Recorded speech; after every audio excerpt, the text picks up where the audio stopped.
નમસ્તે મિત્રો, આજે આપણે વાત કરવાની છે કૃષિ વિજ્ઞાન કેન્દ્રના સથવારે આંબળાની મૂલ્ય વૃદ્ધિ. આંબળાનું વાવેતર ગુજરાતના મોટા ભાગના વિસ્તારોમાં કરી શકાય છે. ઘણા ખેડૂતો શેઢા ઉપર આંબળાની ખેતી કરીને પણ પોતાની આવકમાં વધારો કરતા હોય છે. આંબળાની મૂલ્ય વૃદ્ધિ દ્વારા ખેતીની સાથે પૂરક આવક પણ વધારી શકાય છે, જેમાં મહિલા ખેડૂતો પણ સારું યોગદાન આપી શકે છે.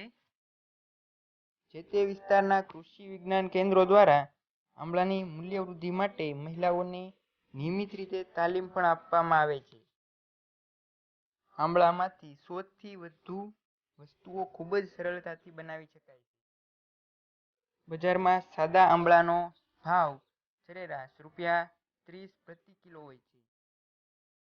જોકે એની મૂલ્ય વૃદ્ધિ કરીને પાચન આંબળા, સ્વર્ણપ્રાશ સહિતની વસ્તુઓ બનાવવામાં આવે તો પ્રતિ કિલો ₹100 થી ₹300 સુધીની કિંમત મેળવી શકાય છે. પાટણ જિલ્લાના સમોડા ખાતે આવેલ કૃષિ વિજ્ઞાન કેન્દ્રના ગૃહ વિજ્ઞાન વિભાગના વિષય નિષ્ણાત હિનાબેન પટેલ આ અંગે જણાવે છે કે સખી મંડળો દ્વારા મહિલાઓ એકત્ર થઈને આંબળાની મૂલ્ય વૃદ્ધિ કરી પણ શકે છે.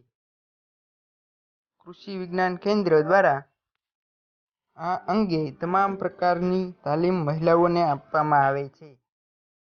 સરકારે પણ ₹10,000ની લોન આ માટે સખી મંડળોને આપે છે. આ લોન ઉપર વ્યાજ માફીનો લાભ સખી મંડળોને મળે છે.